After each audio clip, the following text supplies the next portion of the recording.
Good morning, Christina. Welcome back. Here we are for our fifth and final session of office hours. So what have the students been asking about for today? Great. So as usual, our first questions are conceptual. And the first one being whether you can please review the concept of trade adjustment assistance. Sure. The idea of trade adjustment assistance was a policy first advanced in the Kennedy administration as part of the Trade Act of 1962, I believe, 60, yeah. And it was, the idea was to get union support for reducing barriers to trade, free trade, and in return, the government was going to fund a policy by which people who lost their jobs due to what we today call outsourcing, going offshore, would receive extended unemployment assistance from the federal government. In the U.S., most unemployment assistance comes from state governments, and relocation and retraining expenses. And it was a policy that did indeed work politically in getting the union movement, AFL-CIO, to support the Trade Act and the tariff reductions, but it was still born because the Johnson administration, after President Kennedy's assassination, had other priorities and didn't really implement it. And as a result, by the end of the 1960s, no actual benefits had been paid out. And it was something of a tragic history because by the early 1970s, business started to see it as a good policy. But by then, the unions had bailed out. And so even though in countries like Denmark, it's extremely well developed and works pretty well. The best book on this is by a man called Alden. The name of the book, I think, is called Failure to Adjust. It recounts this tragic history in the United States. What we propose in our book, The Wolf at the Door, that'll be out next year, and that I talked about in the lecture, was a much more extensive version of this that we call universal adjustment assistance. And this is partly because among the obstacles to trade adjustment assistance was the fact that it seemed arbitrary to help people who lost their jobs to trade versus people who lost their jobs for other reasons. And that's one of the reasons that first the unions gave for backing away from it. And then in the Reagan administration, Ronald Reagan made exactly the same argument for basically underfunding the program to the point of its virtual extinction. So it was bad politics in that sense. It created blocking coalitions. But it's also bad policy because increasingly, as we've discussed, jobs are going to technology rather than to trade. And from the point of view of the person who loses the job, really immaterial if it's going to a robot or it's going to China, or increasingly it's going to go to a robot in China maybe. And so really what's needed is a program of what we call universal adjustment assistance that will provide this sort of retraining regardless of why people lose their jobs. Thank you. And the second question students had was whether you could review again Volcker's rule and its significance. Sure. So the Volcker rule was designed to prevent investment banks from trading on their own accounts. And so the idea here is that had actually been in as part of Glass-Steagall, enacted way back in the Roosevelt years, that if investment banks are trading for themselves to make their own profits, this creates a dangerous conflict of interest because they are also custodians of their clients' interests. And so you get the difficulty that, as it turned out to be the case with Goldman, that when they figured out that subprime mortgages were going to be going south, they were accused, and pretty convincingly accused, of unloading them onto their unsuspecting clients. So that's the reason for prohibiting investment banks from investing on their own accounts.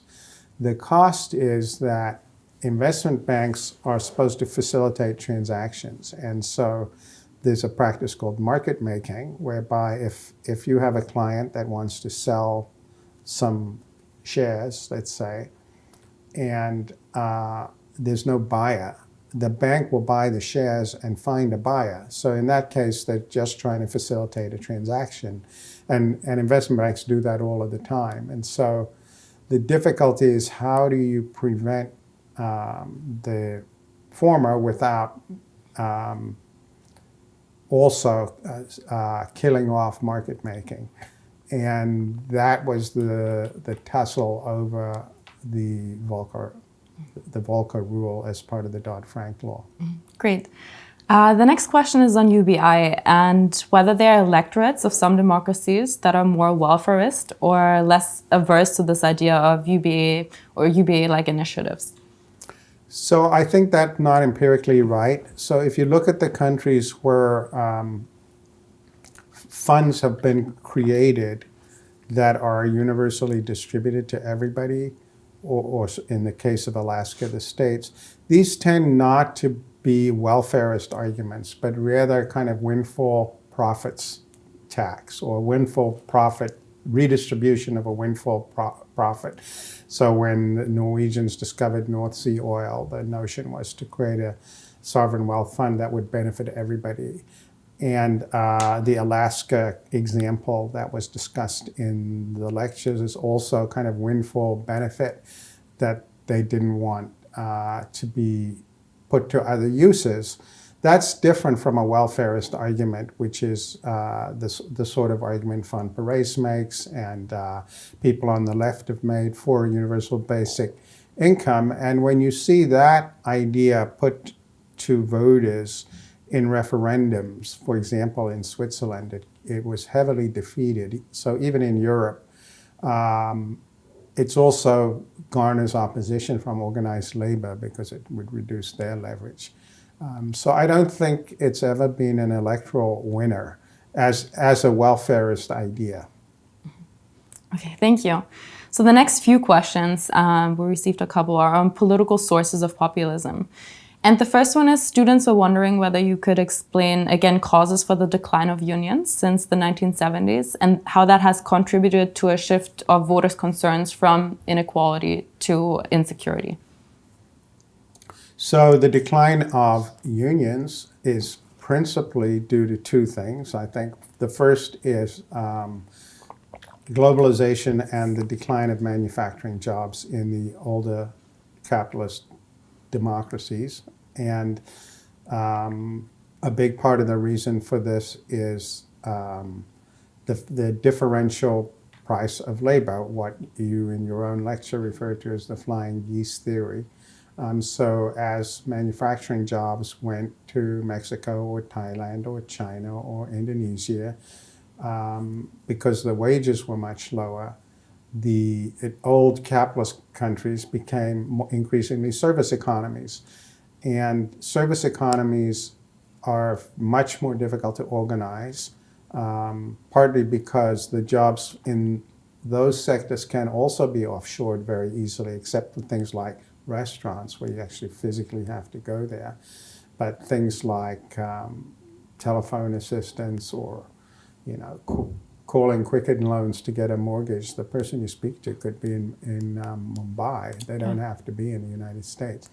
So as we've had globalization reducing the leverage, another way of thinking about it is through Hirschman's lens, that you have very different exit costs. So labor has high exit costs because you've got to pack up and move your family and go somewhere else and restart and retrain and all the things we've been discussing. Whereas it's very easy for capital to move, very, very low exit costs for capital. And so this is basically explains the decline of the unionized sectors across the developed world. And I think that the way unions have responded, my sort of bumper sticker was that they end up protecting shrinking labor aristocracies less well.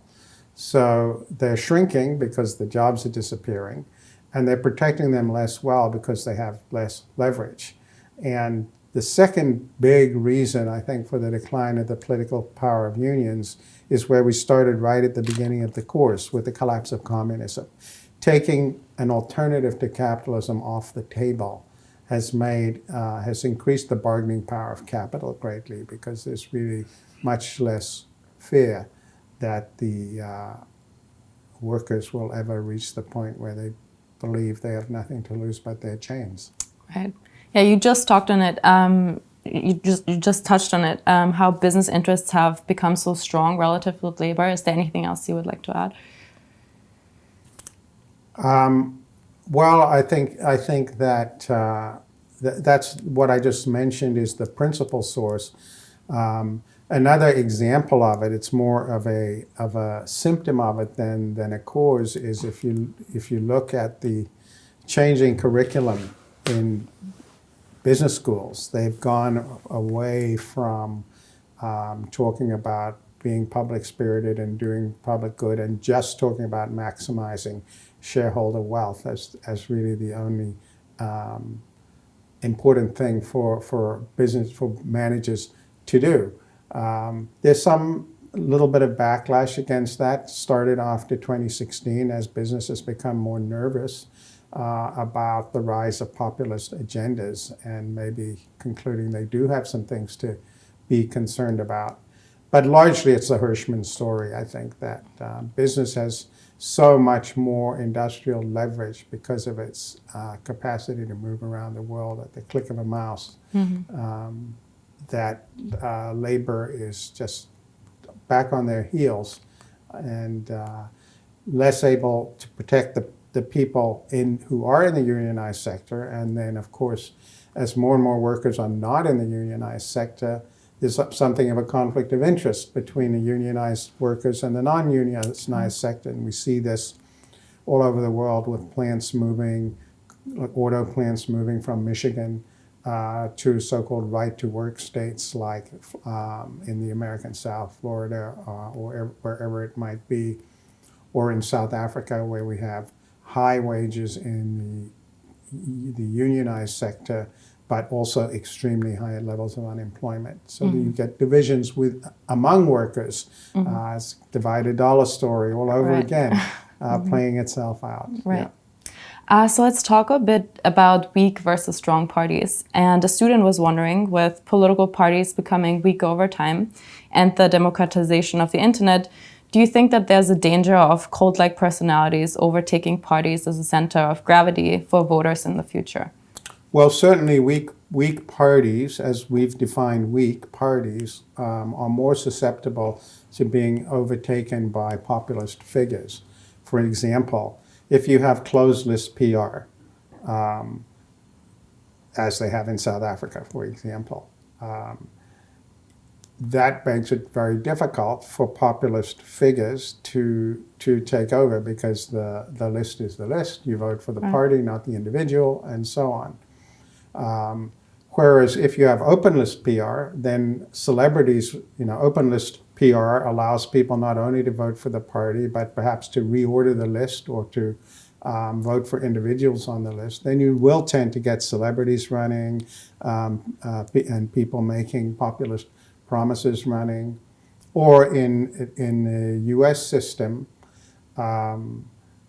we've seen with the growing importance of primaries since the McGovern-Fraser reforms of the early 1970s, it's absolutely the case that a populist figure with a strong personality can quickly become dominant.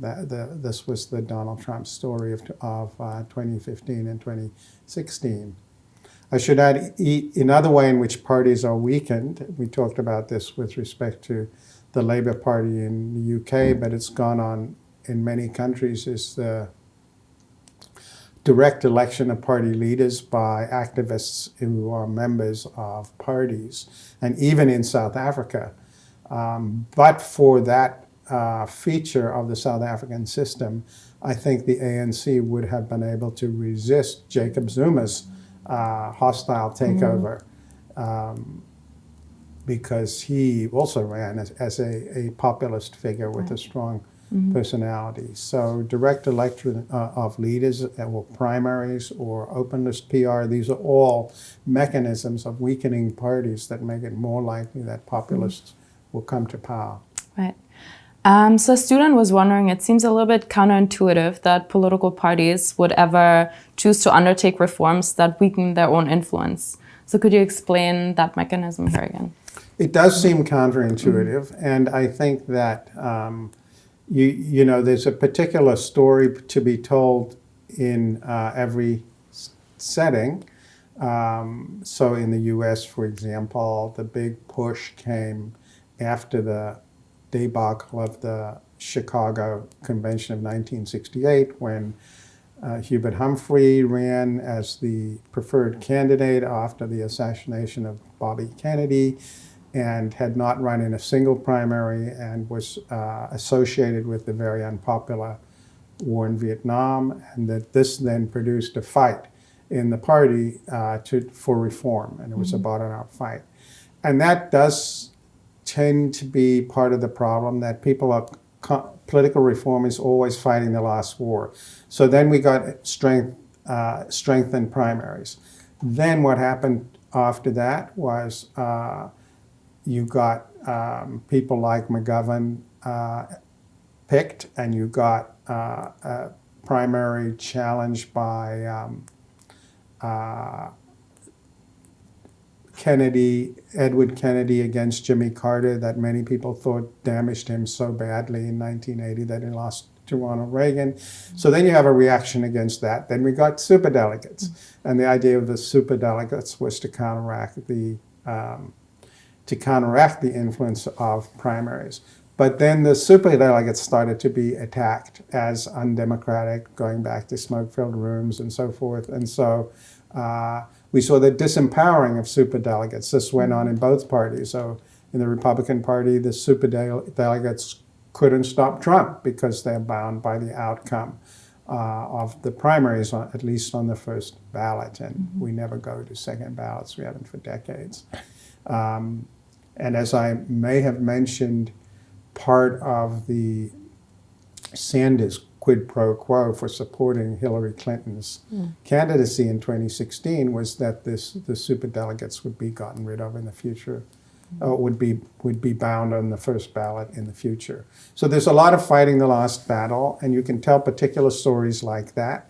I think the move to direct election of leaders, which we discussed at some length in the lectures, again, this is seen as an antidote to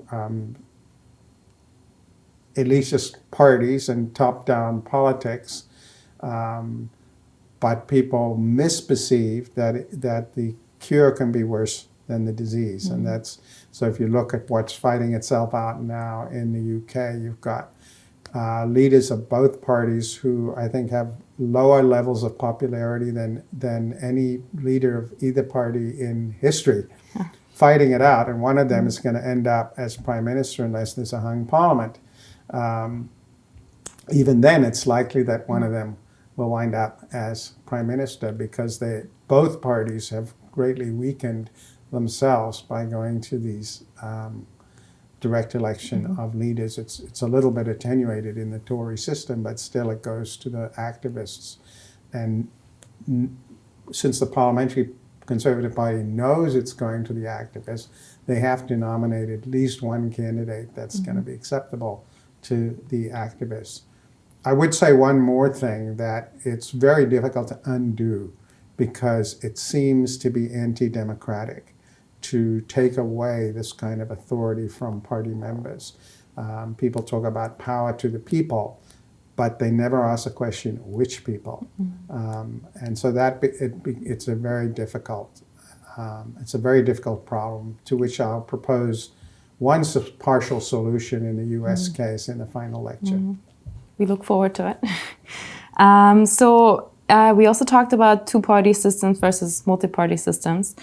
And you said that two-party systems are more like last best offer arbitration with the voter as the arbitrator, versus in MPS, there's a tendency to create a surplus to give away in negotiations. And could you talk a little bit what that surplus is? Is this about a surplus of issues? And how does this work? So two-party competition is more like last best offer arbitration because both parties knowing that the voter has to pick one, just as the last best offer arbitrator has to pick one side, they have strong incentives not to take extreme positions, lest the median voter or the arbitrator, in whichever setting you're talking about, is then tempted to go to the other side. So you'll tend to see them converge and tend to not see them making strategic misrepresentations of their views. Multi-party systems are more like regular arbitration in that if you know there's going to be a negotiation later, you want to be able to say, I've been reasonable, I've given up something, and so you should as well. Just as a store puts up its prices so that it can later on say it's having a sale. And so in multi-party systems, the incentive is to create, I call it a surplus, something that you can give away later that's not really that important to your core supporters. And what that surplus will be will vary given the nature of the party. If it's an identity-based party, maybe they'll say they want all driving to be stopped in all of Jerusalem for all of the Sabbath, when they'll then retreat to a position like only in the religious Jewish areas or some such thing. So that's the sense in which they'll create, even if it's not money as a in divisible goods sense. They'll have an incentive to find stuff to appear to give away, to appear to have accommodated the other side. Yeah. So that's the difference. Thank you. We talked a bit about American and British populism and the differences and similarities there, but could you elaborate on that? Well, the big issue that has made populism feasible in the American system is the presidentialism and the primaries.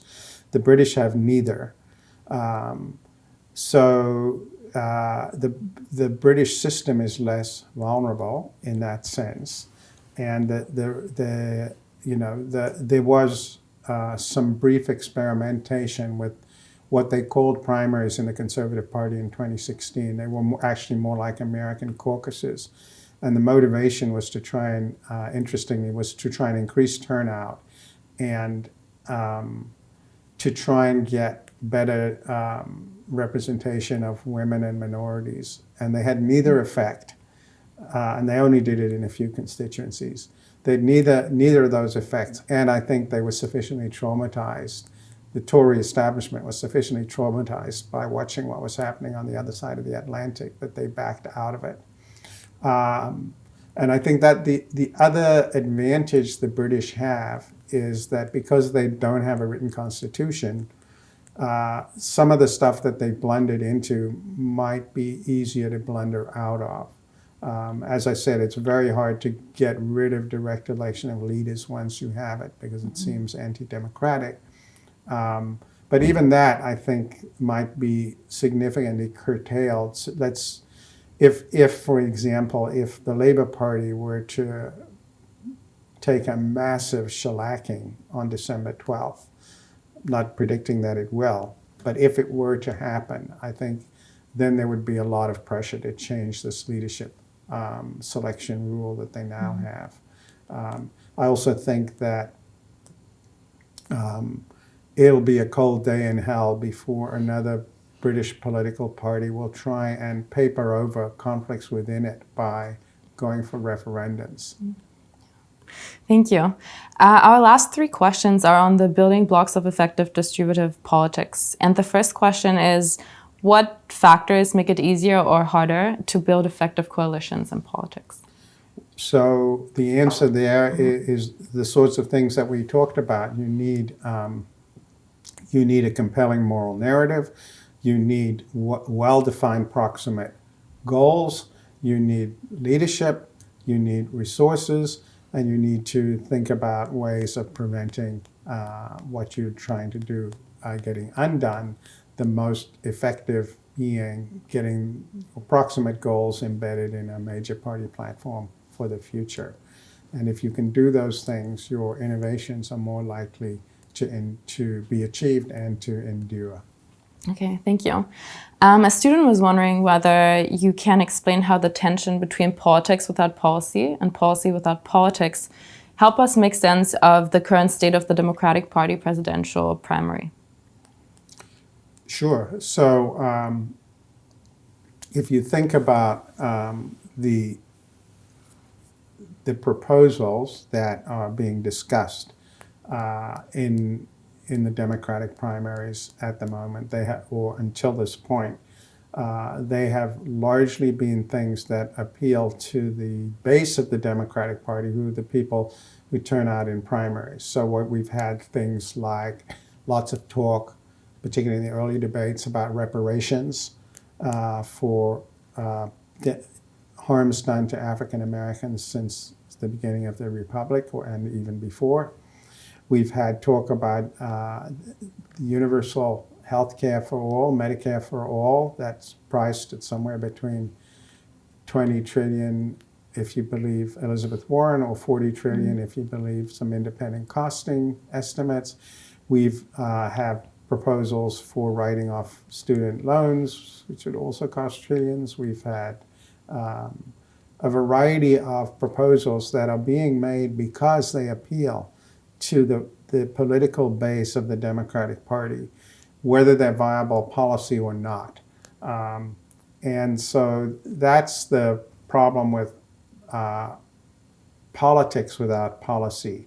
And it's not always extreme politics without policy. We talked about the subprime mortgage crisis, where there was strong political temptations that came from multiple sources, created something of a coalition of strange bedfellows to promise policies that were politically popular, but were disastrous policies, particularly for the people they were trying to help. When we think about politics without policy, some of the examples I gave were Piketty's proposal for a global wealth tax, or his new proposals for a more extensive redistributive European Parliament that would supplant it would actually have trumping power over the existing EU structures. These are things, whatever their merits might be, are politically so innocent that precisely because he's an economist, not a political scientist, he doesn't think about things like who's the coalition, what's the blocking coalition, where are the resources coming from, where's the leadership coming from, and so on. Okay. Thank you.